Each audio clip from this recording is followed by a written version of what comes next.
طفلي حبيبي سناه من عطا ربي قلبي له موئل يرعاه بالحب. Deux agressions islamophobes, dont l'une à l'arme blanche. Et Wallah el-Azim, ces témoignages, je les lis avec beaucoup de douleur et de tristesse. Et je me rappelle que ce témoignage en particulier, il m'avait anéanti. Celui-là où cette sœur qui s'est retrouvée à se faire attaquer à l'arme blanche et elle s'est retrouvée dans un parc plusieurs heures à laisser couler du sang de son corps sans que personne n'intervienne.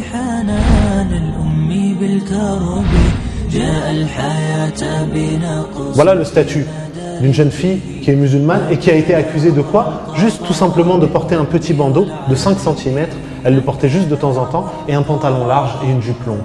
D'accord? Son bandeau, on lui disait qu'il t'empêche d'écouter les cours. Et sa jupe longue, on lui disait, on l'interdit pour des raisons de sécurité, parce que tes collègues à l'école, ils vont se prendre les pieds dans l'escalier et ils peuvent mourir à cause de ça.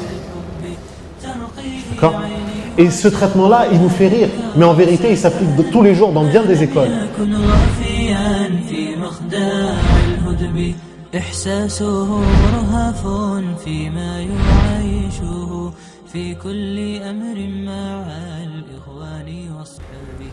Alhamdulillahi Rabbil Alamin, wa l'aqibatu lil muttaqin wa la udwana illa ala al-zalimin, wa ashhadu an la ilaha illa Allah wahdahu la sharika lah. ولي الصالحين وأشهد أن محمدًا عبده ورسوله وصفيه من خلقه وحبيبه سيد الأولين والآخرين اللهم صل عليه وعلى آله وصحبه ومن اتبعهم بإحسان إلى يوم الدين أما بعد أحبتي الكرام السلام عليكم ورحمة الله وبركاته. Mes frères et sœurs, notre thème aujourd'hui avec l'aide d'Allah Tabarak wa Ta'ala est l'attitude à adopter face aux islamophobes. Pour cette intervention, j'ai fait appel à mon frère bien-aimé, qu'Allah Azza wa Jalla le préserve et qu'Allah Tabarak wa Ta'ala lui permette de dire la vérité là où il se trouve. J'ai à mes côtés, grâce à Allah Tabarak wa Ta'ala, mon frère Marwan Mohammed, qui est le porte-parole du CCIF, le collectif contre l'islamophobie en France. Et nous allons, bi'idhnillah Azza wa Jalla, parler de ce fléau qui se répand à très grande vitesse, qui est l'islamophobie. Alors, plusieurs questions se posent parmi elles. Pourquoi cette montée d'islamophobie? Pourquoi est-ce que les femmes sont visées? Pourquoi les grandes instances ne se prononcent pas? Pourquoi on a l'impression que personne ne bouge?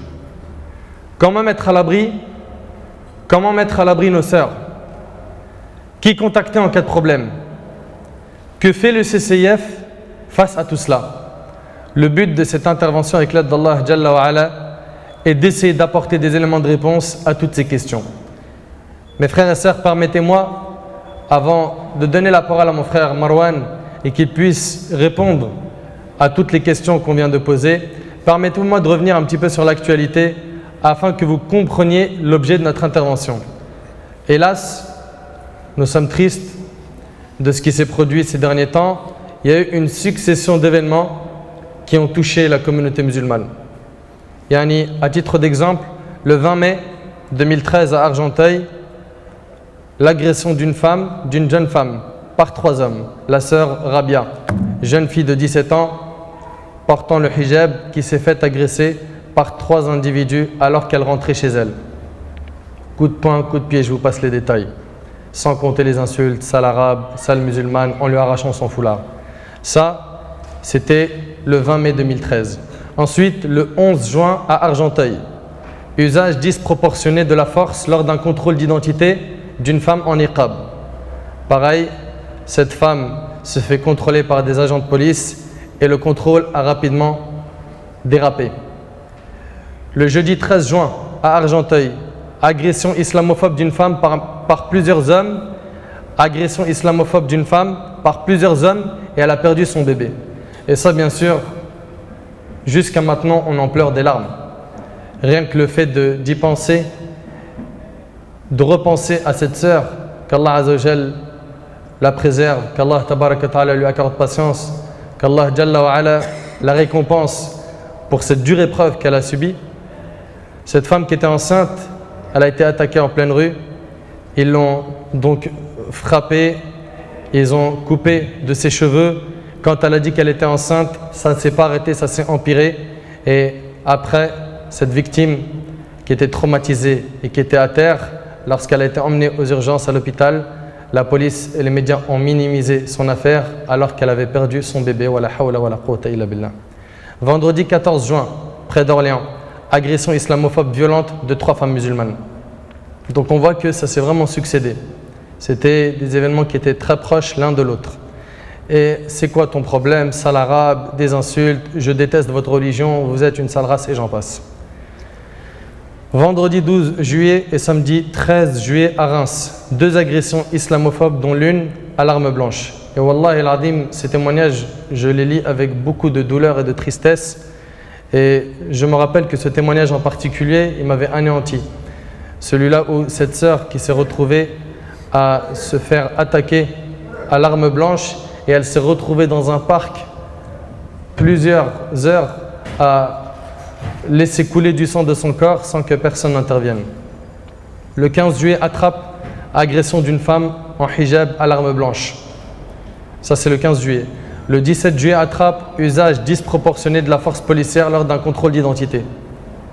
Yani, ça s'est succédé et hélas, les musulmans ont été victimes.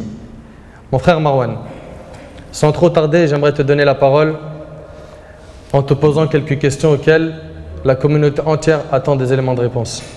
La première question est: que fait le CCIF, le collectif contre l'islamophobie en France, face à toutes ces injustices, à toutes ces attaques, à ces victimes qui, pour la plupart, comme tu as entendu, sont des musulmanes? Mais avant cette question, qu'est-ce que le CCIF? Car il y a beaucoup de musulmans qui ne connaissent pas le collectif contre l'islamophobie en France. De même, combien de cas islamophobes recensez-vous jusqu'à ce jour? De même, comptez-vous vous engager politiquement? D'où vient votre financement?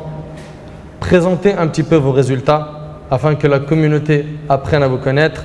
Pourquoi cette montée d'islamophobie? Pourquoi est-ce que les femmes sont visées? Pourquoi il y a trop de pourquoi? Donc sans trop tarder, Inch'Allah, je te cède la parole, mon frère Marwan. Qu'Allah tabaraka wa ta'ala te préserve et qu'Allah azza wa jalla t'assiste et te facilite.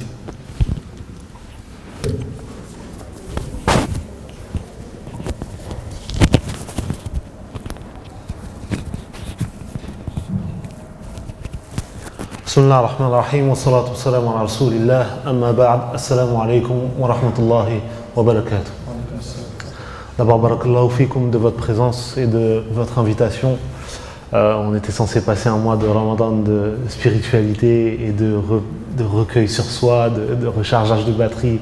Malheureusement, Allah subhanahu wa ta'ala, ou bien alhamdoulilah, Allah subhanahu wa ta'ala, il a fait en sorte que la question de l'islamophobie, même pendant ce mois de Ramadan, elle soit au centre de notre action, elle soit au centre de notre discussion, comme pour mieux nous rappeler que cette vie, elle est une épreuve en vérité.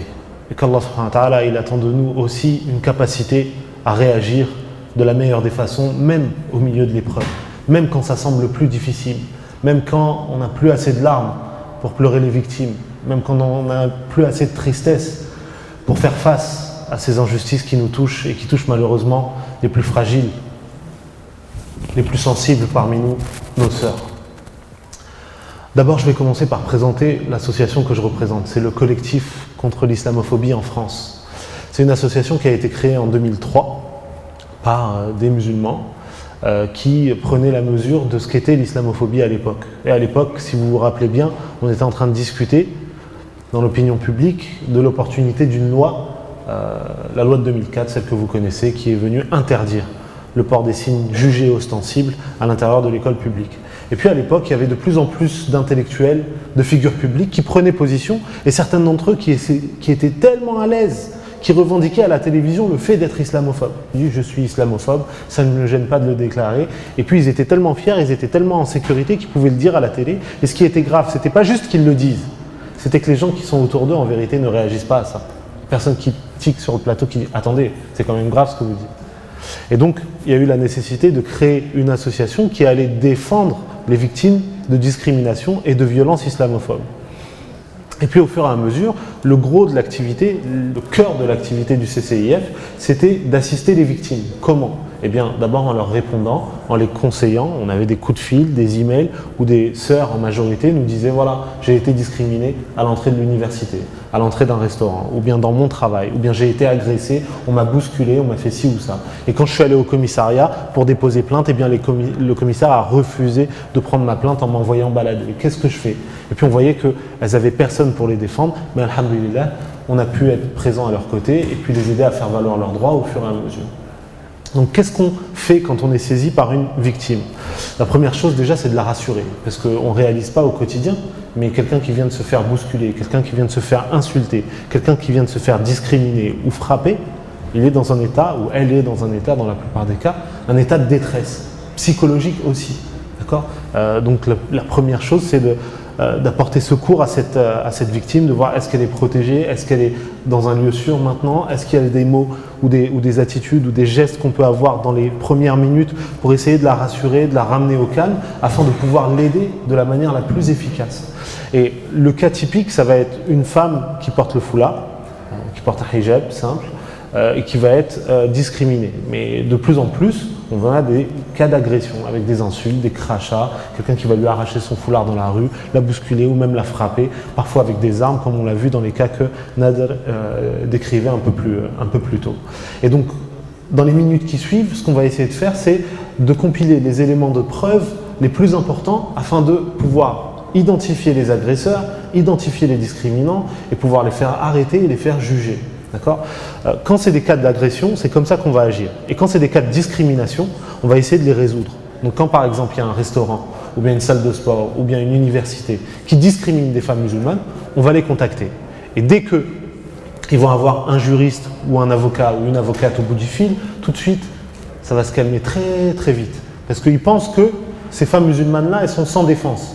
Ils pensent qu'elles sont toutes seules et qu'ils peuvent abuser de leur statut pour les écraser, pour leur nier leurs droits. Et quand on arrive et que c'est une association qui dit voilà, nous, on n'a pas l'intention de laisser faire l'injustice que vous êtes en train de commettre, et sachez que derrière cette victime que vous avez discriminée, il y a toute une association avec des centaines et des milliers maintenant d'adhérents, et qu'on fera valoir le droit de ces victimes-là, et bien tout de suite, ils s'amendent, parfois ils s'excusent, on exige en général qu'ils présentent des excuses à la victime qu'ils ont discriminée et qu'ils changent leur attitude. Donc on a des universités qui discriminaient des femmes musulmanes et puis au fur et à mesure, on leur a fait modifier leur règlement intérieur pour qu'ils soient conformes à ces libertés-là. Il y a des entreprises où il y avait des responsables qui discriminaient ou qui faisaient des remarques islamophobes à des employés, on les a fait sanctionner à l'intérieur même de l'entreprise. Il y a des hommes politiques et des femmes politiques qui tenaient des discours racistes et des discours islamophobes, eh bien pareil, on en fait sanctionner certains on les a fait exclure de leur parti, ou comme vous avez vu dans le cas de Marine Le Pen très récemment, on lui a fait perdre son immunité parlementaire en la traînant devant les tribunaux pour qu'elle soit jugée pour les paroles qu'elle a tenues et qu'on juge comme étant stigmatisantes vis-à-vis des musulmans. Et puis il y a des cas que vous connaissez qui sont des cas emblématiques. Le cas par exemple de la jeune Cyrine, cette jeune fille qui a été discriminée à l'intérieur même de son école, qui a été harcelée par l'ensemble du corps professoral de son école, mise à l'écart, elle était en quarantaine. Même les enfants de l'école n'avaient pas le droit de lui parler. Même les animateurs de l'école n'avaient pas le droit de l'aider à faire ses devoirs. Elle était en quarantaine, dans une salle toute seule. Voilà le statut d'une jeune fille qui est musulmane et qui a été accusée de quoi? Juste tout simplement de porter un petit bandeau de 5 cm, elle le portait juste de temps en temps, et un pantalon large et une jupe longue. D'accord? Son bandeau, on lui disait qu'il t'empêche d'écouter les cours. Et sa jupe longue, on lui disait, on l'interdit pour des raisons de sécurité, parce que tes collègues à l'école, ils vont se prendre les pieds dans l'escalier et ils peuvent mourir à cause de ça. D'accord? Et ce traitement-là, il nous fait rire, mais en vérité, il s'applique tous les jours dans bien des écoles. Juste parce qu'une jeune femme elle porte un pantalon large ou une jupe longue, on va interpréter cette jupe longue ou son pantalon large comme un signe ostentatoire. Parce qu'elle est musulmane, alors qu'à l'autre, on va laisser faire. D'accord? Donc il y a un certain nombre de directeurs d'école, il y a un certain nombre de personnes à l'intérieur même de l'administration française qui s'octroient le droit de discriminer et d'appliquer des traitements abusifs à des enfants, juste parce qu'ils sont musulmans. Et ces gens-là, il est temps de leur rappeler la loi au nom de laquelle ils sont censés se comporter. Le corpus de valeurs au nom duquel ils prétendent éduquer nos enfants. D'accord? Et donc ces cas-là, vous en voyez de plus en plus. Il y a aussi eu le cas de Madame Afif dans le cas de la crèche Babylou, cette dame qui a été discriminée, renvoyée injustement, d'accord, tellement injustement que même des ministres s'insurgeaient contre elle, prenaient position dans les médias et pensaient qu'ils pouvaient, juste pour des raisons politiques, piétiner la dignité d'une femme. Eh bien, on leur a rappelé ce qu'était la loi au nom de laquelle ils étaient censés gouverner. Et on a fait en sorte de soutenir la victime jusqu'à ce qu'elle ait gain de cause. Et vous avez vu la manière dont les gens réagissent aux décisions de justice. Cette justice au nom de laquelle on espère discriminer des femmes musulmanes. Si la loi discrimine les femmes musulmanes, c'est une bonne loi. Mais si la loi vient rappeler qu'on ne peut pas discriminer une femme musulmane, alors à ce moment-là, il faut une nouvelle loi.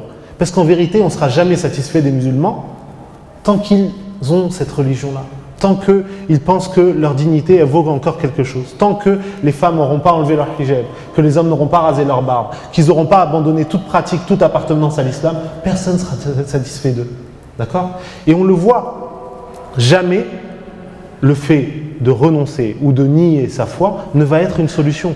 Parce que là, on nous explique qu'il y a un moment où les musulmans vont être acceptés. Enlevez-vous le hijab. Ok, enlevez les djilbab, ça y est, mettez la mini-jupe, d'accord, rasez vos barbes, d'accord, arrêtez de prier, d'accord, commencez le jeûne ce mois-ci et pas ce mois-ci, d'accord, choisissez, modifiez même vos dates de fête et ainsi de suite pour être accepté, d'accord, ça y est, maintenant vous pouvez être accepté. Mais ce stade-là, il n'existera pas, il n'arrivera pas. Et pourquoi ? Parce qu'on voit ce qui s'est passé avec d'autres communautés. À travers l'Europe, on a d'autres communautés qui sont stigmatisées, que ce soit les populations roms, les migrants, les juifs, et on voit la manière dont leur visibilité ou leur invisibilité va avoir un impact ou non sur la discrimination et la violence dont ils sont la cible. Et ce qu'on voit, c'est que les racistes, ils se comportent comme des paranoïaques. S'ils voient un juif qui porte une kippa ou une femme musulmane qui porte le hijab, ils les dénoncent comme étant une provocation. Regardez ces gens qui sont en train de conquérir notre territoire ou de nous provoquer. Mais si le juif enlève sa kippa et si la femme musulmane enlève son hijab, c'est encore pire, parce qu'ils sont en train de nous conquérir de manière invisible. Ils sont en train de se cacher, de coloniser, de prendre, d'islamiser la société. D'accord ? Donc il n'existe pas un stade, il n'existe pas un seuil de visibilité en dessous duquel les islamophobes vont accepter les musulmans. Non, le discours raciste se recompose en fonction des nouvelles formes de visibilité. D'accord ? Donc combien de cas est-ce qu'on recense ? Quelle est l'ampleur du phénomène ? L'ampleur du phénomène, elle est énorme. Juste pour l'année 2012, on a recensé 469 actes de discrimination ou de violence qui visent soit des institutions, soit des individus. C'est des cimetières profanés, c'est des mosquées qui vont être souillées, c'est des sœurs qui vont être agressées, des hommes qui vont être maltraités dans leur emploi, à qui on va adresser un traitement spécifique. Il y a une pause, ceux qui prennent leur pause pour aller fumer, ils ont le droit. Ceux qui prennent leur pause pour aller fumer, pour aller prier, ils n'ont pas le droit. Et donc cette pause-là, elle va être utilisée comme un outil discriminant vis-à-vis des employés musulmans par rapport aux autres, ce qui est totalement illégal. Votre pause, vous faites ce que vous voulez dans le quart d'heure qui vous est imparti. Vous avez besoin de prier, vous pouvez le faire. Si vous avez besoin de vous recueillir ou de lire un peu de Coran, vous avez le droit de le faire. Il n'y a personne qui a le droit de venir vous interdire de prier ou de lire ou de méditer ou de faire des invocations. Vous faites ce que vous voulez pendant cette pause-là, dans le respect du comportement le plus honorable et le plus éthique possible. Donc ça veut dire qu'il ne faut pas abuser non plus. C'est pas genre au milieu de la réunion, l'adhan il sonne, arrêtez tout. C'est l'heure de la prière, poussez-vous.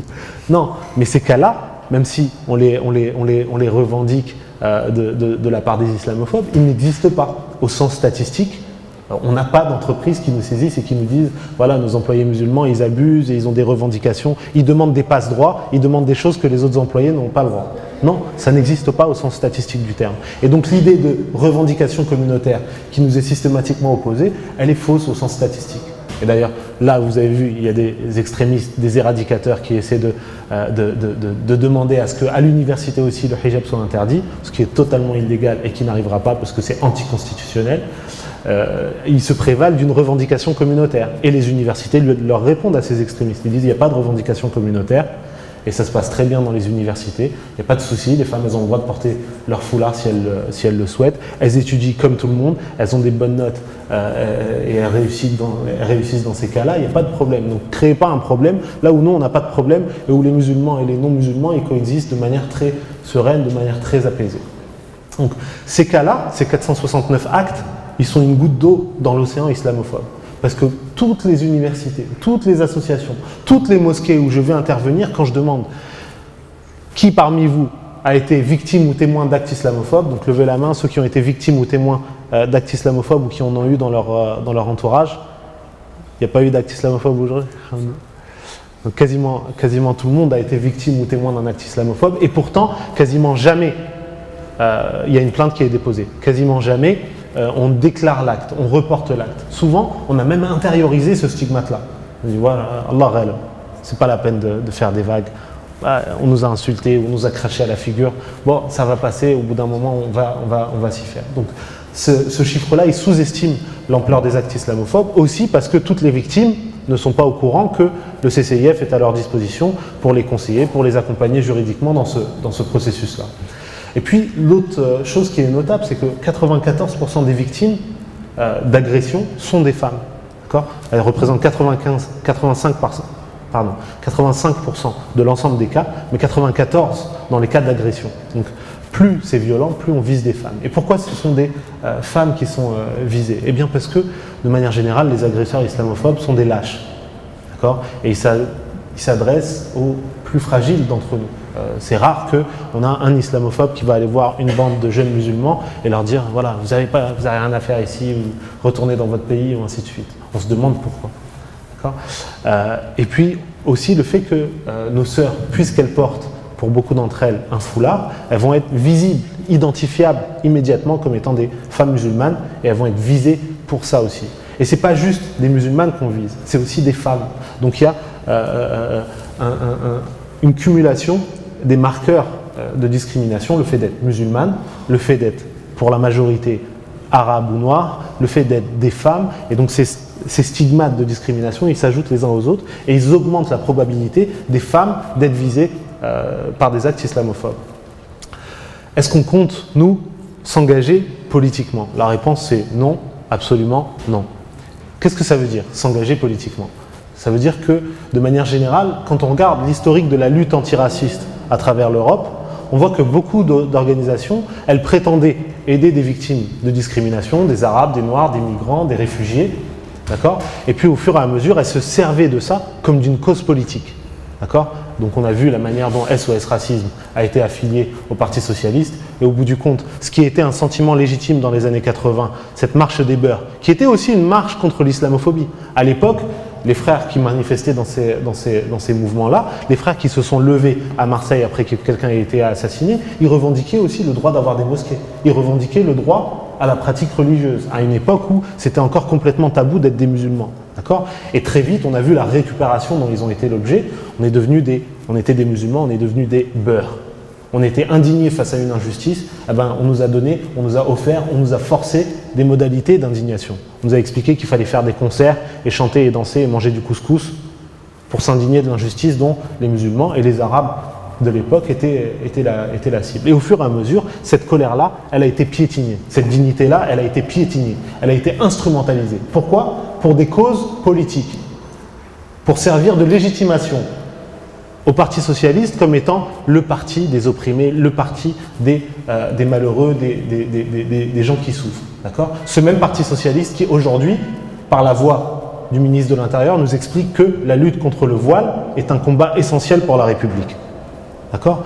Donc on retrouve sur le champ politique quasiment l'unanimité sur cette question-là. La droite qui va se positionner sur une thématique de nationalité, d'identité, de sécurité, de toute cette thématique de droite, voire d'extrême droite que vous connaissez tous. Et puis une certaine gauche aussi qui va se positionner sur une thématique de laïcité, de liberté des femmes, de liberté d'expression, et qui va prendre ces concepts-là qui ont une valeur perçue comme étant positive dans la société française, mais pour légitimer une idéologie d'exclusion des musulmans. Et donc les femmes musulmanes en particulier vont être l'espèce de ballot qu'on va renvoyer d'un côté ou de l'autre au milieu du ping-pong politique français. Donc le CCIF n'a pas l'intention de jouer ce jeu-là et va dénoncer les injustices qu'elle se trouve à gauche comme quand elle se trouve à droite, de la même manière. Et il existe de la même façon un certain nombre de personnes et d'élus qui dénoncent l'islamophobie, et pour ça il faut les saluer, il faut reconnaître les prises de position parfois très courageuses qu'ils ont eues. À l'intérieur même du Parti Socialiste,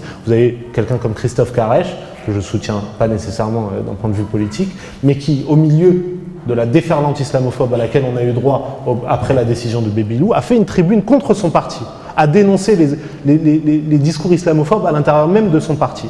Donc nous, on ne se mêle pas du jeu politique, mais on dénonce les injustices et les discours islamophobes, et en même temps, on salue, on note, on remarque aussi des positions qui, à l'intérieur même des partis, sont parfois courageuses. Mais sachez aussi que l'islamophobie, elle est un fait politique. Donc dénoncer l'islamophobie, sans nécessairement être affilié à des partis politiques, c'est aussi une lutte politique. C'est le fait de dénoncer un jeu politique qui se sert des musulmans comme d'un bouc émissaire face à l'inaptitude de nos sociétés modernes à faire face à la souffrance des gens. Parce qu'en vérité, il n'y a pas que les musulmans qui souffrent aujourd'hui. Les gens, de manière générale, ils souffrent aujourd'hui. Quand ils perdent leur emploi, ou quand ils sont collés les uns aux autres dans leur métro, en étant de parfaits étrangers les uns pour les autres, ils sont dans une détresse aussi. Ils sont dans une détresse où cette société, en vérité, elle cherche à fabriquer le meilleur objet. Là où, pour ceux d'entre nous qui sont musulmans, notre croyance, notre éthique, essaie de fabriquer le meilleur être humain. Et donc les êtres humains, les gens qui vivent dans cette société, ils sont des dommages collatéraux d'un monde capitaliste, d'un monde politique, d'un monde agressif, militaire, géopolitisé, dont ils ne commandent pas grand-chose au bout du compte. Et ils sont ballottés d'un parti à l'autre. Donc sans être récupérés politiquement, sans s'engager politiquement au sens classique du terme, nous on voit que la lutte contre l'islamophobie, elle est aussi une réalité politique, dans le sens où nous, associations, nous musulmans, on dénonce une injustice qui est d'abord et avant tout un fait politique. D'où vient notre financement? Qui finance le CCIF? Et d'abord, combien coûte le CCIF? Qu'est-ce que c'est financièrement? Qu'est-ce que ça représente? Alors, l'ensemble du soutien qui est apporté aux victimes, il est absolument et totalement gratuit. Donc ces victimes, quand elles nous appellent, on leur fait rien payer, on les aide de jour comme de nuit, on essaie de faire tout ce qu'on peut pour les soutenir et leur apporter toute l'aide dont elles ont besoin. Par contre, nos salariés, on a 4 salariés, donc il y a 3 juristes, c'est des sœurs qui répondent à plein temps aux demandes des victimes, et puis une chargée de projet. Ces salariés-là, ils sont payés par les dons que vous faites. D'accord ? Donc c'est les adhésions au CCIF, 30 € l'année pour ceux qui sont adhérents. Ça permet de payer justement le salaire des employés du CCIF qui travaillent au service des victimes. Vous avez combien d'adhérents à peu près ? Il y a à peu près maintenant, à mi-chemin dans l'année, il y a à peu près 1000 adhérents et le nombre est en augmentation, alhamdoulilah. Donc ça veut dire que quelque chose de très pratique que vous pouvez faire, si vous trouvez que le travail du CCIF est de qualité, c'est d'adhérer à l'association. Ça vous coûte 30 € à l'année. Ça me semble pas grand-chose. Et pour les étudiants et ceux qui sont dans le besoin, vous pouvez avoir une adhésion moins chère. Et ça nous permet de garder notre indépendance.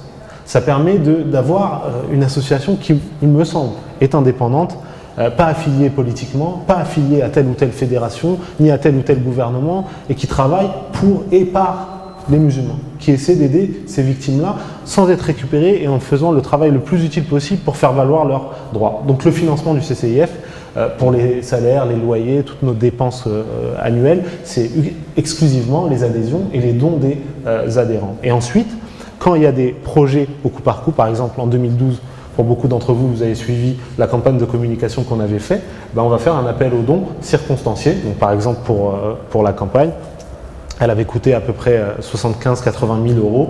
Il y a 35 000 € qui ont été un don d'une fondation qui s'appelle Open Society, puis le reste c'était des dons qu'on avait collectés lors du dîner de soutien du CCIF de l'année précédente. Cette année, même chose, on a un grand projet d'ampleur européenne pour collecter les données et aider les victimes au niveau européen. C'est un très très gros projet puisqu'il va se déployer dans 8 pays.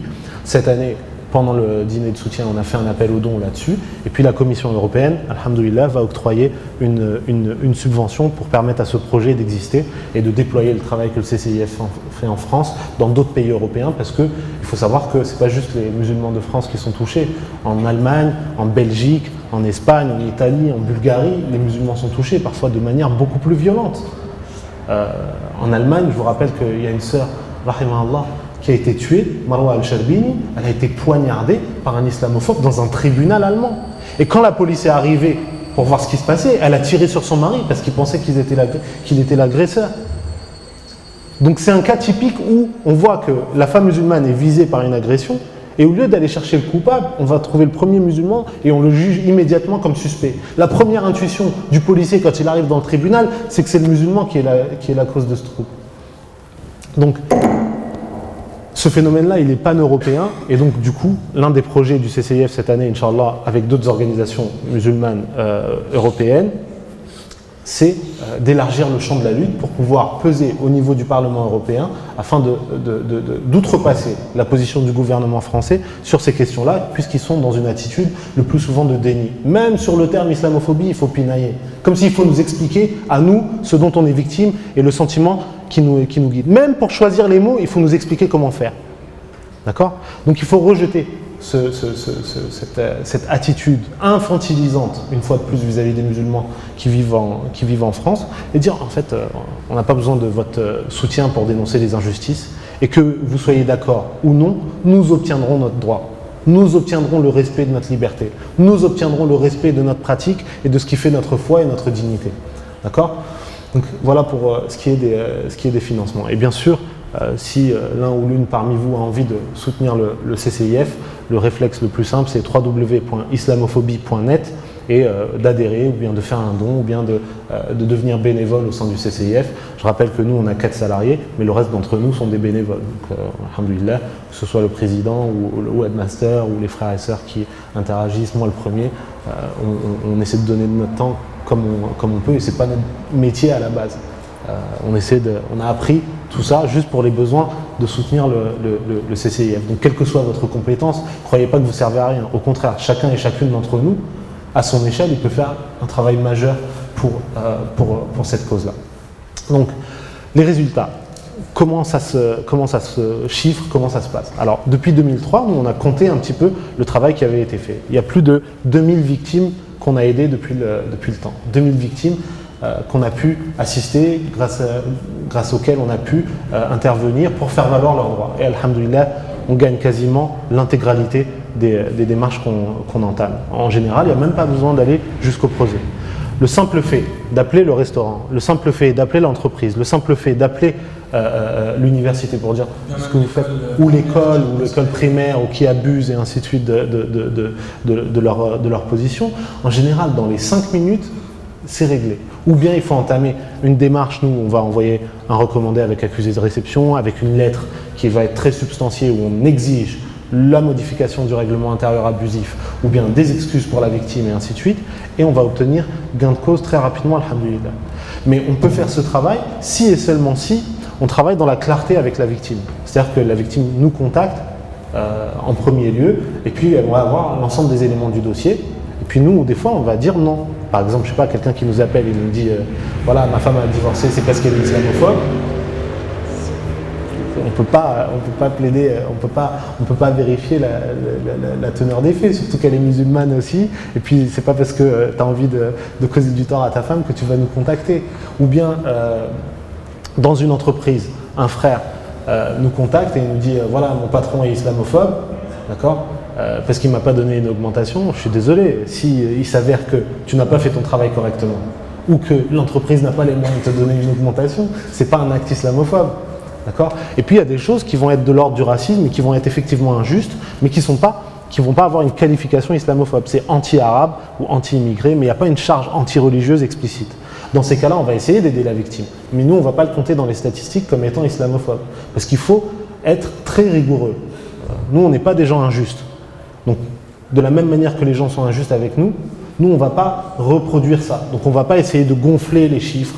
On ne va pas essayer d'abuser de nos droits ou de demander des passes. Non, il va falloir être juste, même dans la compilation des données. Et c'est pour ça qu'il faut être très rigoureux. Très rigoureux. Pourquoi je dis ça ? Parce que beaucoup de cas vont intervenir sur une base d'une rumeur. On va être alerté, on va nous dire que si, il y a un SMS qui circule. Au début, la sœur, elle a juste été bousculée. À la fin, elle a été violée, rasée, ainsi de suite, ou jetée un truc, kidnappée. Et ça ruine le travail qu'on peut mener. Pourquoi ? Parce qu'il y a peu de transmetteurs de hadiths fiables. Et qu'à partir d'une version qui est erronée, nous, on ne peut pas clamer un acte islamophobe si on n'a pas une sécurité sur les faits. Et c'est pour ça que des fois, on va tarder un petit peu, parce qu'on ne peut pas prendre le risque de crier au loup alors qu'il n'y a pas de loup.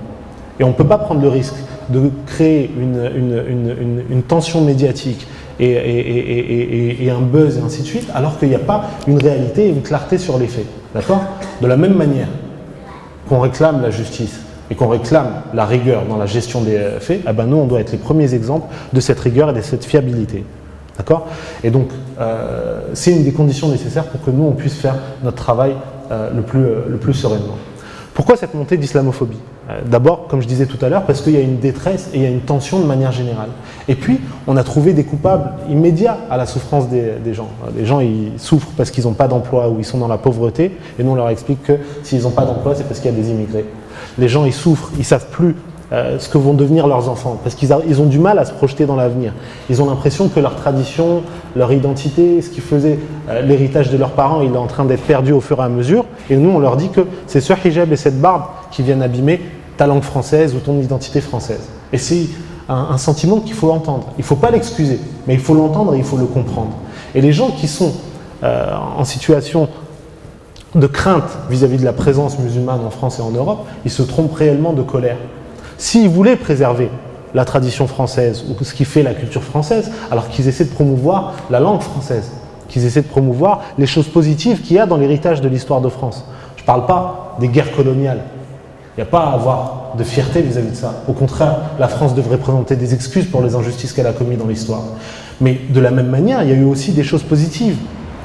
Les systèmes de coopératives où les mineurs s'entraidaient les uns les autres. Ça, c'est une chose positive. C'est très proche même d'un système de takaful, d'entraide, de solidarité quand il y a des accidents ou ainsi de suite. Et ça, c'était dans l'histoire de France une des choses qui ont pu être promues et qui ont servi de manière très positive. Le réseau de transport, mis à part quand de temps en temps il y a des accidents, il est fait de manière très efficace et très utile.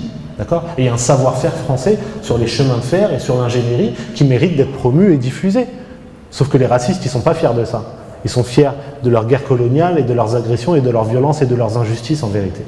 Même chose, le système de santé ou le système éducatif qui est censé être garanti pour tous gratuitement, à la base, c'est une mesure de justice sociale qui n'a pas d'équivalent dans de nombreux pays dans le monde.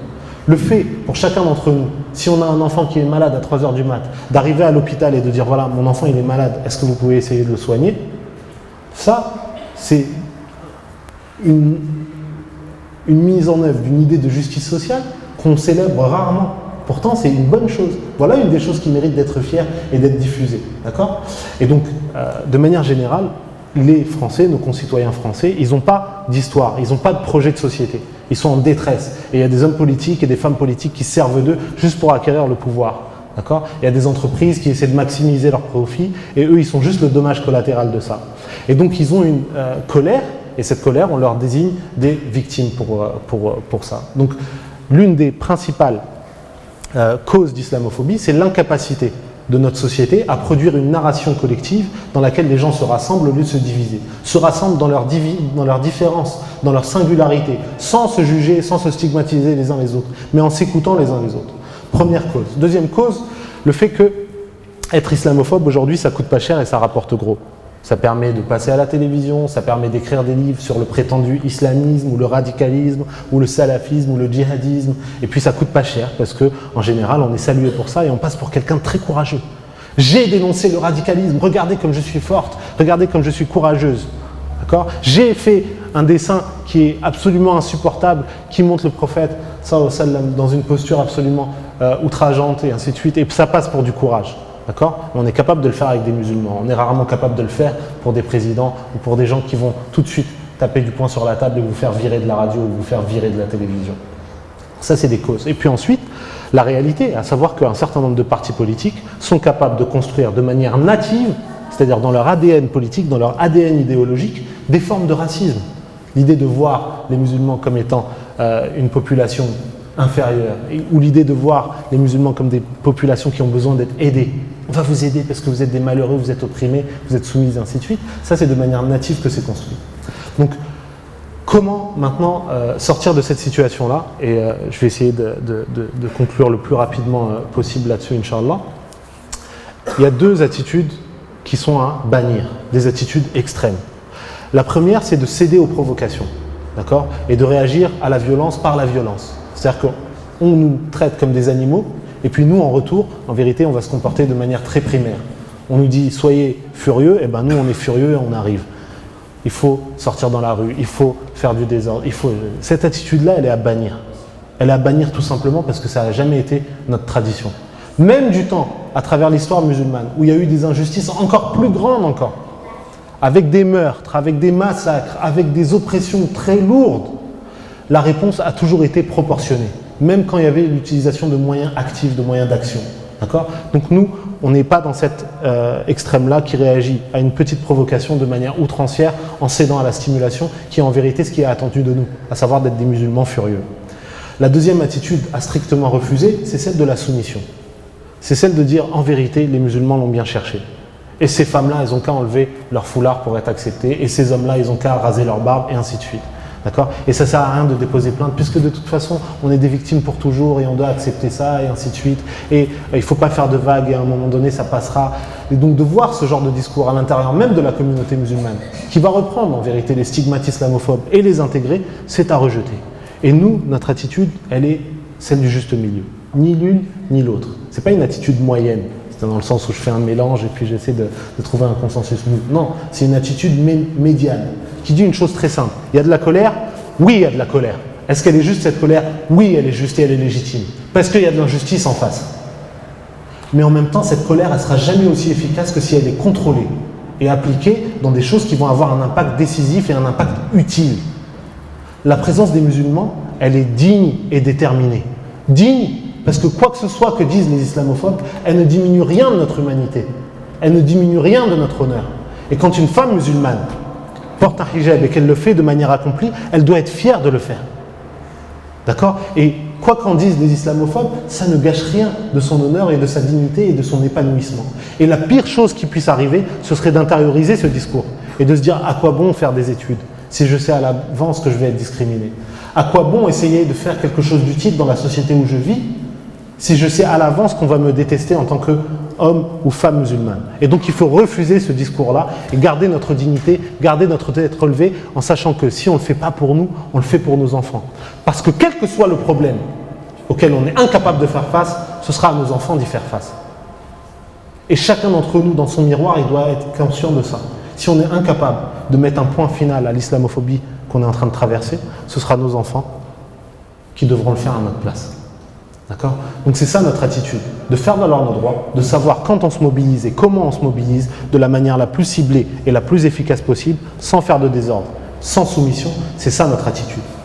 Et je prends quelques exemples très simples. L'année dernière, par exemple, quand il y a une mairie, la mairie de Gennevilliers, qui discriminait des animateurs parce qu'ils jeûnaient pendant le mois de Ramadan, on a demandé aux gens d'appeler la mairie et de leur expliquer que c'était injuste, illégal et qu'eux se sentaient lésés en tant que musulmans dans cette attitude.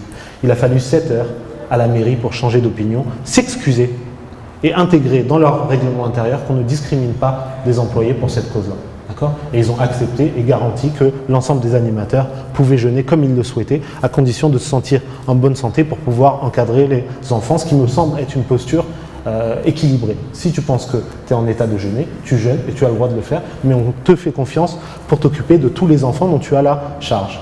Et voilà une mobilisation qui a nécessité 300 personnes, un impact immédiat. Celle de Bondy aussi, j'aimerais que tu... Celle de Bondy également, vous vous rappelez qu'il y avait une directrice d'école qui voulait imposer aux enfants de manger de la viande dans les cantines et qui s'est permise même de faire un mot dans le carnet des enfants pour expliquer aux parents qu'au nom de la laïcité et ainsi de suite, ils devaient être forcés. Ce qu'on a fait, on a demandé aux gens, pareil, d'écrire à la mairie, d'appeler la mairie et en l'espace de quelques heures encore une fois, la mairie non seulement s'est désolidarisée de la position de la directrice, mais en plus a demandé à ce qu'elle soit sanctionnée. Ce cas-là est remonté jusqu'à l'Éducation nationale qui a promu une circulaire pour réaffirmer qu'on ne pouvait pas forcer des enfants à manger de la viande et la directrice de l'école, en l'occurrence, fait l'objet d'une procédure en interne de l'Éducation nationale. Et ça, c'est une mobilisation simple qui nécessite chacun une petite action, 5 minutes, un mail, un coup de téléphone avec un impact direct. Ça ne sert pas à grand-chose d'appeler la mairie pour les insulter, ni pour les traiter de bande de koffars, ni pour... Non, par contre ça sert d'appeler la mairie et de considérer que cette mesure-là elle est injuste et qu'on exige en tant que parent, en tant que citoyen, en tant qu'être humain, que la liberté de culte de cet enfant soit strictement respectée. Et on exige que la directrice qui a eu ce comportement-là soit sanctionnée, ni plus ni moins. Voilà. Même chose, quand il y a eu besoin de mobiliser des gens pour faire barrage à la loi, à la tentation d'une nouvelle loi islamophobe après l'affaire Babylou. Par dizaines de milliers, vous avez pu réagir, vous avez écrit à vos députés, et au fur et à mesure, ce qui semblait être comme un consensus islamophobe s'est ébréché. Et on a eu, comme tout à l'heure je parlais du député Karesh, on a eu de plus en plus de députés qui s'inscrivaient contre leur parti. Pourquoi ? Parce qu'ils savaient que leurs citoyens et leurs administrés, ceux dont ils sont censés tenir la parole au niveau de l'Assemblée nationale, d'accord, eh ben, ils considèrent que cette mesure-là, elle serait injuste. Et donc, ils font ce qui est dans l'intérêt de leurs administrés, ou plutôt ce qui est dans leur intérêt à eux en tant qu'élus. Ça, c'est très important. Et jusque-là, on n'a même pas sorti une carte électorale. D'accord ? Donc, soyez conscients qu'une forme de mobilisation, ce n'est pas nécessairement le vote. C'est aussi la présence physique et digne, circonstanciée, contrôlée, même si la colère est légitime, d'un groupe d'êtres humains qui demandent la justice. D'accord ? Le vote, il est un instrument parmi un certain nombre d'autres. La carte électorale ou d'autres mesures de jeu citoyen, elles sont un instrument parmi 20 instruments. Ça veut dire aussi que celui ou celle parmi nous qui a un souci idéologique, dogmatique, parfois religieux avec ces questions-là, il lui reste 9, 10, 20 moyens d'action qui sont tout aussi efficaces, mais avec lesquels peut-être lui ou elle vont se sentir un peu plus à l'aise. D'accord ? Et le dernier point, vis-à-vis des sœurs et des enfants, je terminerai avec deux points là-dessus. Le premier, c'est vis-à-vis des sœurs, quelles mesures adopter, quelle attitude adopter pour éviter ce genre de situation, pour se sentir à l'aise et pouvoir agir. Le premier, c'est, comme je disais tout à l'heure, de ne pas intérioriser le discours islamophobe. Ma sœur, femme musulmane, si tu choisis de t'inscrire dans un parcours religieux, sois fier de ça. Sois épanoui là-dedans, comprends les raisons qui te poussent à le faire et sois digne, sois assumée, sois heureuse, sois fière de ce que tu es et avance la tête relevée, consciente que tu es un être humain à part entière et que personne n'a le droit de te refuser tes droits. D'accord ? Et puis l'entourage des femmes musulmanes, c'est un entourage qui doit les soutenir dans leurs projets. Si elles ont envie de faire des études, il faut les soutenir et il faut les accompagner. Si elles ont envie d'avoir une activité, il faut les soutenir dans cette démarche-là. Si elles décident de porter un hijab ou de porter un djilbab ou pour certaines de porter un niqab, il faut les soutenir. Même si on désapprouve sur une question religieuse, même si on aurait une opinion un peu différente. Dire voilà, moi, mon opinion elle est peut-être un peu différente de la tienne, mais je te soutiens dans ton choix. Parce que je ne serai pas du rang des islamophobes contre toi, à te stigmatiser et à t'expliquer que quand on t'agresse, c'est de ta faute. D'accord ? Et malheureusement, je suis obligé de vous le dire. Souvent, la première opposition que des femmes ont quand elles décident de porter un foulard est à l'intérieur de leur propre famille.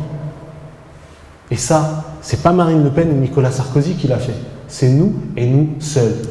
D'accord ? Donc, la posture à avoir, même si on a des désaccords avec quelqu'un sur des questions dogmatiques et religieuses, c'est de soutenir ceux qui sont victimes, celles qui sont victimes, celles qui sont opprimées. Ça, c'est le réflexe à avoir. Ensuite, des petites mesures de sécurité, c'est que nos sœurs doivent connaître leurs droits. Par exemple, quelque chose de très simple et qu'elles ne savent pas de manière générale, c'est qu'on n'a pas le droit de les discriminer. Ni à l'entrée d'un restaurant, ni d'une salle de gym, ni d'une université, ni dans l'entreprise, ni dans un centre de formation privé. Nulle part, on a le droit de discriminer les femmes.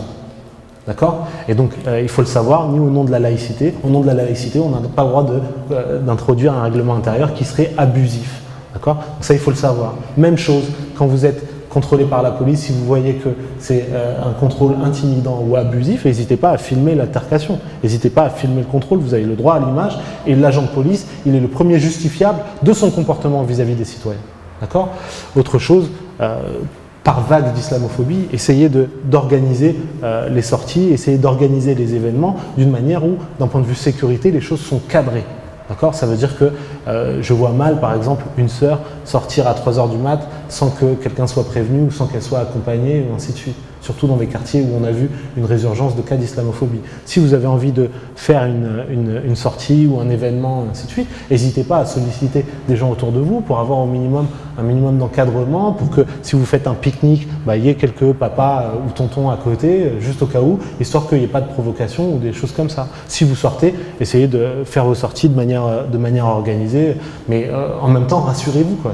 C'est bon, quand vous sortez dans la rue, vous n'allez pas être agressé. Mais si ça arrive, s'il y a la tentation de quelqu'un de vous provoquer, n'hésitez pas, réagissez de manière plus calme et plus ferme, demandez à ce que quelqu'un vous assiste et si quelqu'un est témoin d'une agression comme ça, il faut tout de suite porter secours à la victime. Et le réflexe immédiat qu'il faut avoir en cas de discrimination ou en cas d'agression, c'est appeler le CCIF.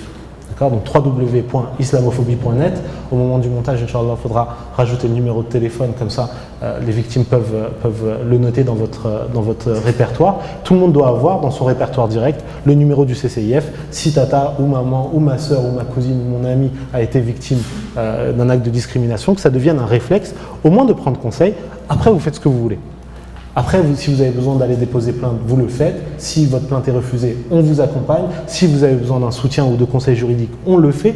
Comme ça, vous, au moins, vous avez les éléments de réponse et vous déterminez. Ensuite, vous essayez d'agir de la manière la plus efficace. Mais s'il vous plaît, dès qu'il se passe quelque chose, envoyez pas des SMS que je dis, je répète, sans avoir vérifié l'information et on se retrouve avec 400 personnes qui ont des informations divergentes et nous, on est incapable de trouver le vrai du faux dans ces cas-là et on ne peut même pas aider la victime. Là-dessus, il y a le site je ne sais pas quoi qui arrive et qui a envie de faire un buzz sur le dos d'une victime pour pouvoir avoir plus de vues et augmenter son nombre de followers ou je ne sais pas quoi. Et la victime se retrouve prise en otage d'un système où elle est le dommage collatéral. Et 3 semaines plus tard, une fois que le buzz est passé, elle se retrouve toute seule, abandonnée, sans personne pour la soutenir. Donc pour éviter ça, quand un acte se passe, ayez le réflexe.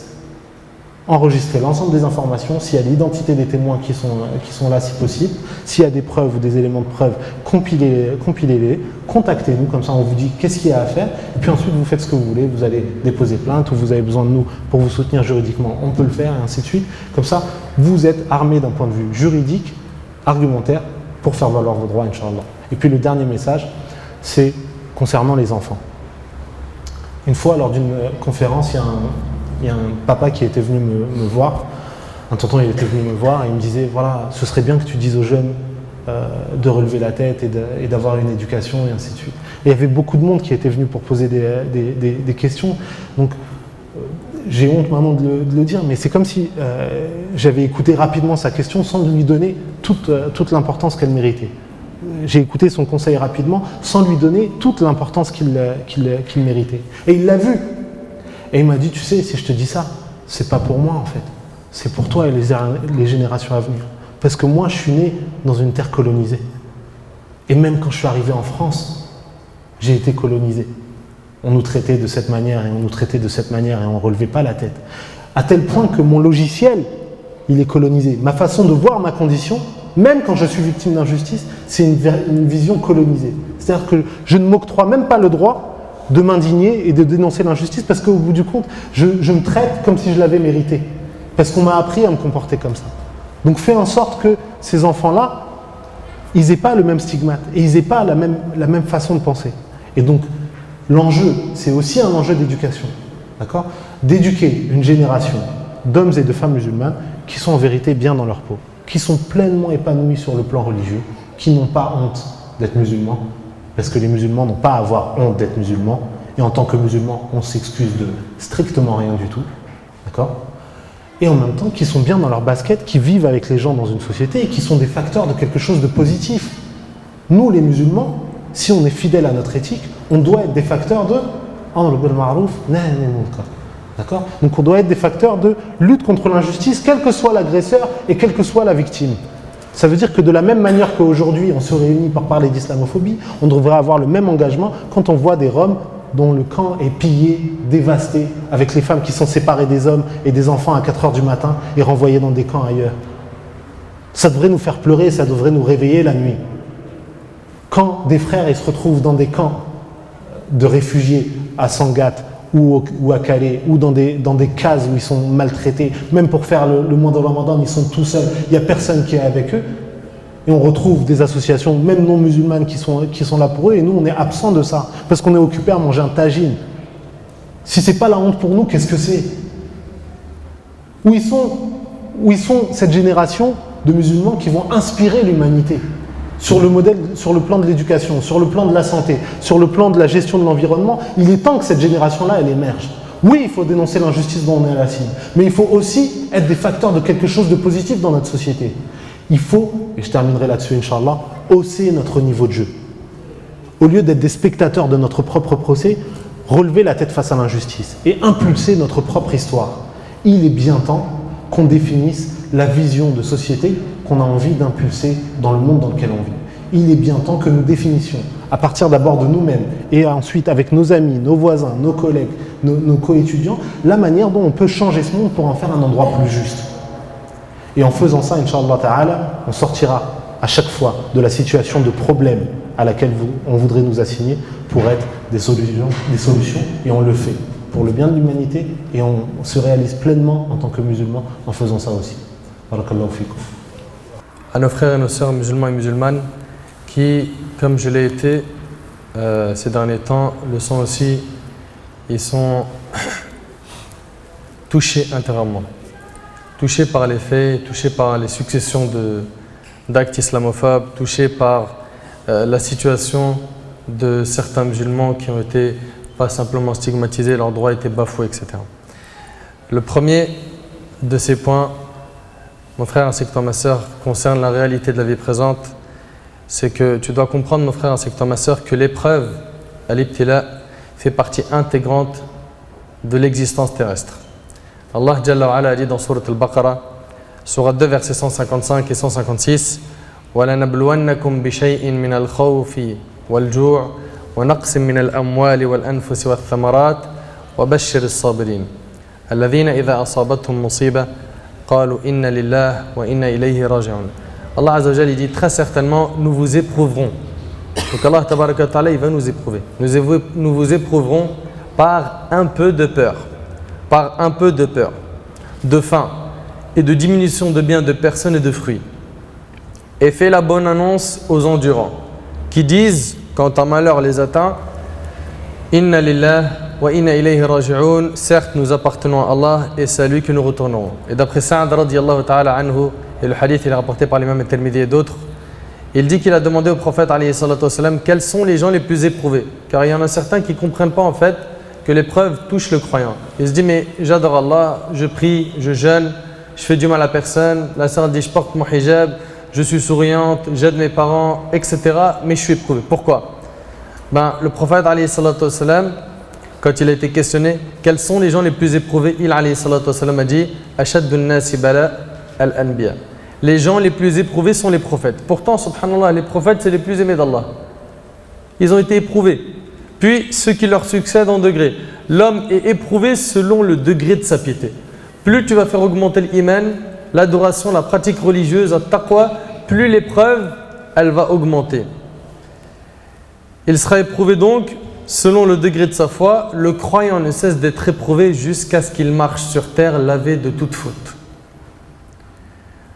Et dans l'histoire des musulmans, il y a eu des épreuves qui étaient terribles. Les Tatars ont voulu renverser le califat à Bagdad et ils ont égorgé et tué les musulmans pendant 40 jours. Et ils ont empêché la prière en groupe à la mosquée. Les croisés ont envahi la mosquée d'Al-Quds et aussi ils ont empêché qu'on y prie pendant 91 ans. T'imagines, 91 ans, les musulmans ne pouvaient pas prier dans la mosquée d'Al-Quds. Et leur étendard a été érigé sur ces murs, mais aujourd'hui, walillahi alhamd, les musulmans prient la prière du Fajr, celle de l'aube, dans cette mosquée. Les Karamites qui ont envahi et attaqué la Kaaba en y volant la pierre noire. Je veux que tu essayes d'imaginer. La pierre noire, elle a été volée. Et tu sais pendant combien de temps? 21 ans. 21 ans, les musulmans, ils avaient une Kaaba sans pierre noire. C'est pas une grande épreuve, ça? 21 ans. Mais tout ça, pourquoi? Pour te dire que le Nasr, le secours et le soutien d'Allah, il vient. Il vient. C'est une période où il faut patienter, puis après, Allah Azza wa Jal, il amène la délivrance. Jusqu'à ce que même le chef des Karamites disait, où sont donc ces oiseaux parvolés? Ils sont où, Tuyur al-Ababil? Ils sont où? Et où sont censés? Et où sont ces pierres d'argile? Donc qui se moquent. Puis, après 21 ans, la pierre noire a été reprise par les musulmans et elle est à sa place aujourd'hui. Walillahi alhamd. Mes frères et sœurs, nous sommes dans un pays où nous sommes une minorité religieuse. Et c'est une réalité. On n'est pas en position de force. Par contre, je tiens à corriger une mauvaise compréhension de certains frères qui voient que nous vivons exactement la période mécoise, alors que ce n'est pas le cas. À ma connaissance, nous n'avons pas de gens qui se font torturer comme Bilal radiyallahu anhu, comme Ammar, comme Khabbab, comme Sumayya pour la simple prononciation de la ilaha illallah et l'affiliation à l'islam. Et rappelez-vous ce qu'Abu Bakr radiyallahu ta'ala anhu a dit lorsque Uqba ibn Abi Mu'ayt avait étranglé le prophète alayhi salatu wassalam, Abu Bakr radiyallahu anhu prit la parole et dit « Allez-vous tuer un homme pour le simple fait qu'il dise mon Seigneur est Allah ?» Donc en fait c'était juste le fait de dire mon Seigneur c'est Allah, ça suffisait pour la torture. Ce n'est pas notre cas en France. Ce n'est pas notre cas en France. Alhamdulillah, en ce qui nous concerne en France, on est encore loin de cette situation et qu'Allah tabaraka ta'ala repousse les épreuves et nous écarte de ces situations catastrophiques. Nous avons le droit dans ce pays d'être musulmans. Et j'aimerais aussi vous dire, ne désespérez jamais, ne soyez jamais désemparés, ne soyez jamais vaincus. Jamais. Ne sois jamais vaincu. Akhil Habib, cette religion, elle est secourue par Allah Jalla wa ala. Et l'imam Ibn Kathir, rahmallah, il avait dit que celui qui s'en prend à l'islam, il est semblable à celui qui essaye de souffler sur le soleil pour l'éteindre. Il ne l'éteindra jamais. Donc chacun d'entre nous doit porter secours à ses frères et à ses sœurs en disant la vérité avec sagesse et où qu'ils se trouvent. Et soyez-en sûrs que même si on voit le faux et le mal grandir et se répandre, sachez qu'il est certes voué à l'anéantissement. Il disparaîtra tôt ou tard. Allah tabaraka ta'ala dit dans sourate Al-Isra, sourate 17 verset 81, وَقُلْ جَاءَ الْحَقِّ وَزَهَقَ الْبَاطِلِ إِنَّ الْبَاطِلَ كَانَ زَهُوقًا. Et dit la vérité, donc l'islam est venu et l'erreur a disparu, car l'erreur est destinée à disparaître. Et Allah Jalla wa ala a dit dans sourate As-Saffat, sourate 37 versets 171 et 172, وَلَقَدْ سَبَقَتْ كَلِمَتُنَا لِعِبَادِنَا الْمُرْسَلِينَ إِنَّهُمْ لَهُمُ الْمَنْصُورُونَ. En effet, notre parole a déjà été donnée à nos serviteurs, les messagers, que ce sont eux qui seront secourus. Et Allah Jalla wa ala a dit dans sourate As-Saff, sourate 61 verset 8, يُرِيدُونَ لِيُطْفِئُوا نُورَ اللَّهِ بِأَفْوَاهِهِمْ وَاللَّهُ مُتِمُّ نُورِهِ وَلَوْ كَرِهَ الْكَافِرُونَ. Ils veulent éteindre de leur bouche la lumière d'Allah. Certains ils pensent qu'ils vont réussir à éteindre l'islam. Donc en ayant des mauvais comportements, on va mettre fin à cette religion. Ils veulent éteindre de leur bouche la lumière d'Allah alors qu'Allah parachèvera sa lumière en dépit de l'aversion des mécréants. Le second point, mes frères ainsi que vous mes sœurs, c'est qu'il faut prendre conscience qu'on est faible et qu'on se doit de demander au Tout-Puissant. Il faut à tout prix diriger les mains vers le ciel et invoquer Allah Jalla wa ala qui est capable de changer notre situation à tout moment. Il lui suffit de dire à la chose soit et elle devient. Donc, alayna bid du'a. Et est-ce que ça suffit? Du'a, sabr, et après on reste à la maison et on subit et on reste des spectateurs comme a dit mon frère Marwan? Non. Le troisième point concerne le devoir que nous avons d'agir pour défendre l'honneur du musulman. Car l'honneur du musulman est très sacré. Rappelez-vous Hajjat al-Wada', le pèlerinage d'adieu, quand le prophète alayhi salatu wassalam a dit votre honneur, vos biens, vos sangs sont sacrés comme ce jour-ci, qui était le jour de Arafat, ce mois-ci, le mois de Dhul Hijjah, et comme ce pays, qui est c'était la ville de la Mecque. Yani le croyant, son honneur, c'est pas n'importe quoi. Et nous, en tant que musulmans, à partir du moment où il y en a un parmi nous qui souffre, qui dit aïe, je ressens la douleur dans mon corps. Pourquoi? Parce qu'on forme un seul et unique corps. Allah Jalla wa ala dit dans sourate At-Tawbah, sourate 9 verset 71, وَالْمُؤْمِنُونَ وَالْمُؤْمِنَاتِ بَعْضُهُمْ أَوْلِيَاءُ بَعْضٍ. Les croyants et les croyantes sont alliés les uns les autres. Et selon Nu'man ibn Bashir radiyallahu anhu, le prophète alayhi salatu wassalam a dit l'image des croyants dans les liens d'amour, de miséricorde et de compassion qui les unissent les uns aux autres est celle du corps. Donc notre image, c'est un seul corps. Dès que l'un de ses membres se plaint de quelque mal, tout le reste du corps accourt à son secours par la veille et la fièvre, rapporté par l'imam al-Bukhari et Muslim. C'est-à-dire qu'à partir du moment où un musulman, peu importe son origine et peu importe l'endroit où il se trouve dans le monde, il souffre, je souffre. Il est en Birmanie, il est en Chine, il est n'importe où, il dit aïe, je dis aïe.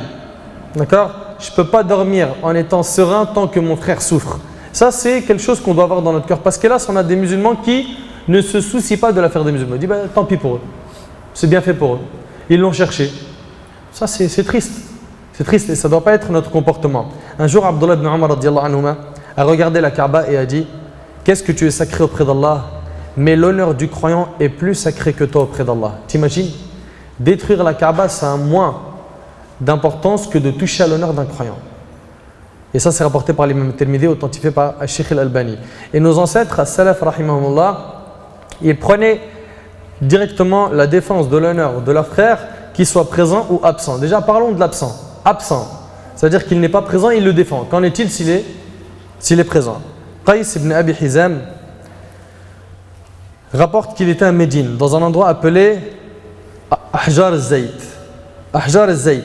Dans cet endroit, il y avait un cavalier sur sa monture et les gens étaient réunis autour de lui, puis ce cavalier était en train d'insulter Ali ibn Abi Talib radiyallahu anhu.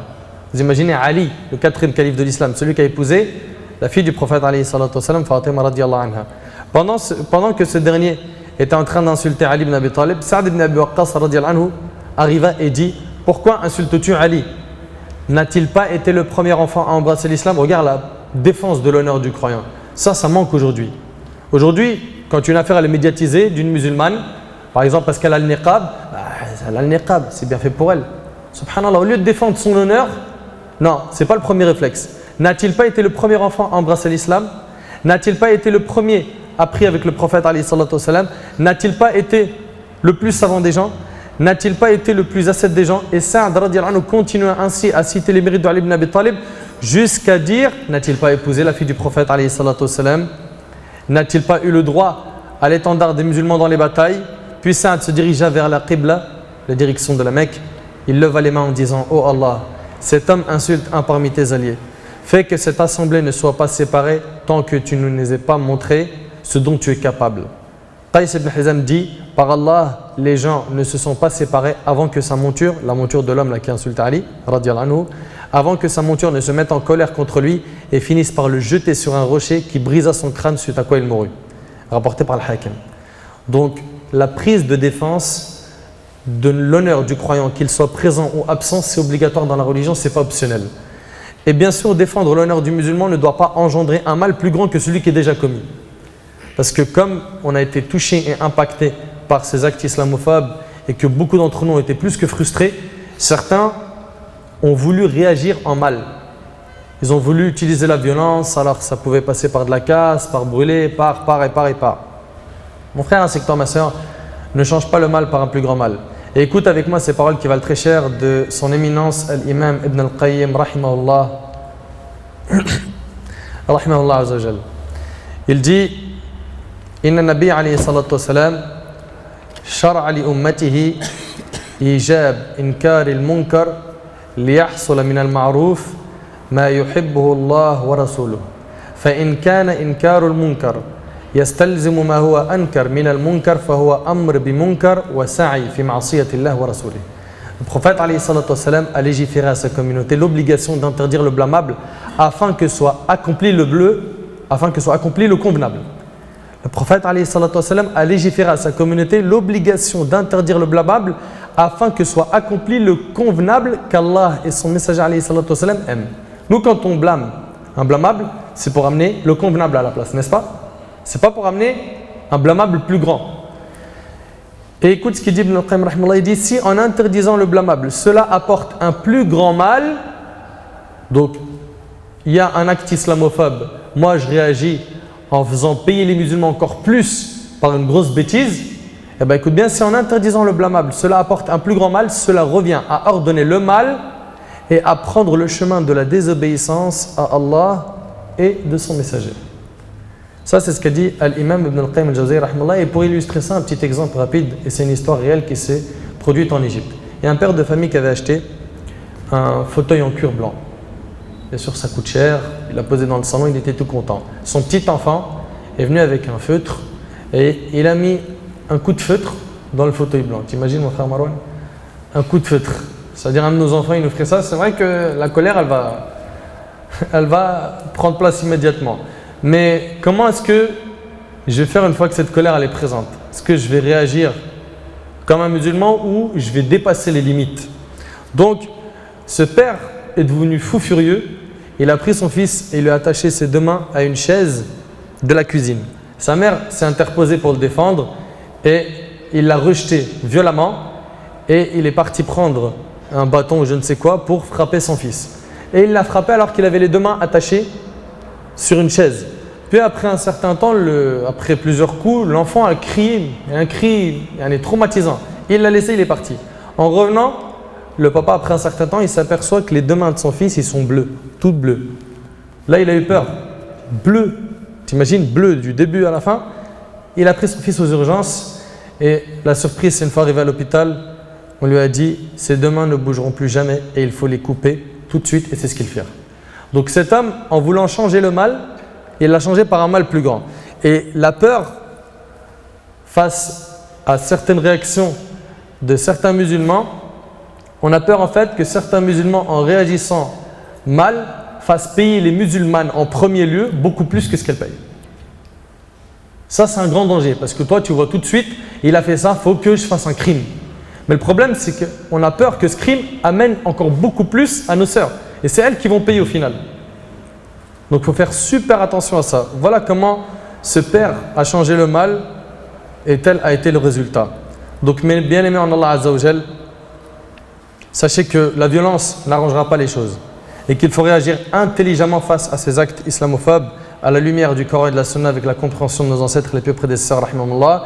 Et comme nous a résumé mon frère Marwan, il a cité la plupart de ces actions que chaque musulman et chaque musulmane doivent mettre en avant une fois qu'ils sont touchés par un acte islamophobe. Inch'Allah, je vais lui laisser encore une fois la parole pour qu'il les resynthétise rapidement et que ça reste frais dans la mémoire de chacun pour pouvoir, Inch'Allah, après clôturer cette conférence. Wa barakallahu fikum. www.islamophobie.net, puis en plus sur le site vous avez toutes les fiches pratiques, tout ça pour connaître vos droits. Le deuxième, c'est de manière générale, il faut retrouver, reconstruire une dignité et relever la tête, avoir une attitude médiane qui soit ni celle de céder à la provocation et encore moins celle de la soumission et de l'acceptation de l'injustice.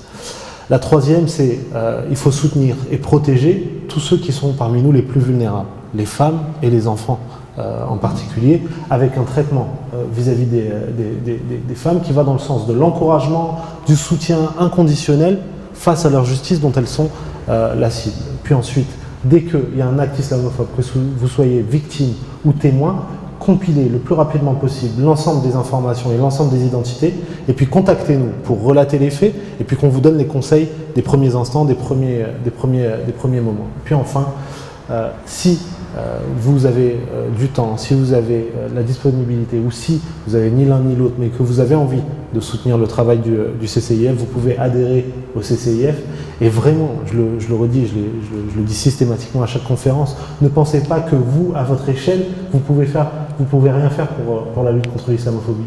Dans l'équipe, il y a des bouchers, il y a des gens qui sont dans la maçonnerie, il y a des gens qui sont architectes, d'autres qui sont informaticiens et chacun, en fonction de ses compétences, de son temps, de sa disponibilité, de ce qu'il a envie de faire, ils contribuent tous et moi je suis celui qui contribue le moins dans l'équipe. Je suis juste la bouche, je suis là pour communiquer sur le travail que les autres ont fait en vérité.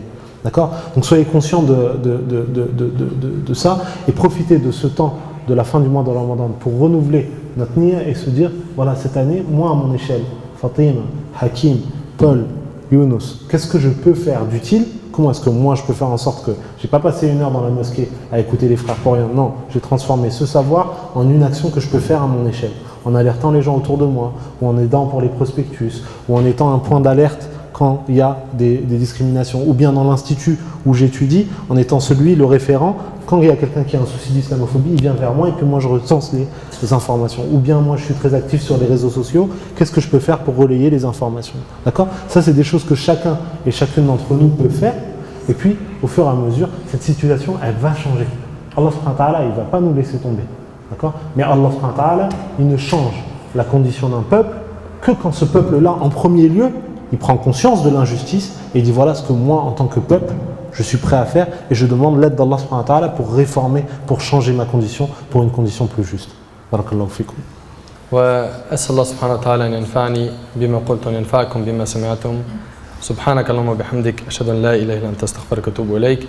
جزاكم الله خير والسلام عليكم ورحمة الله وبركاته.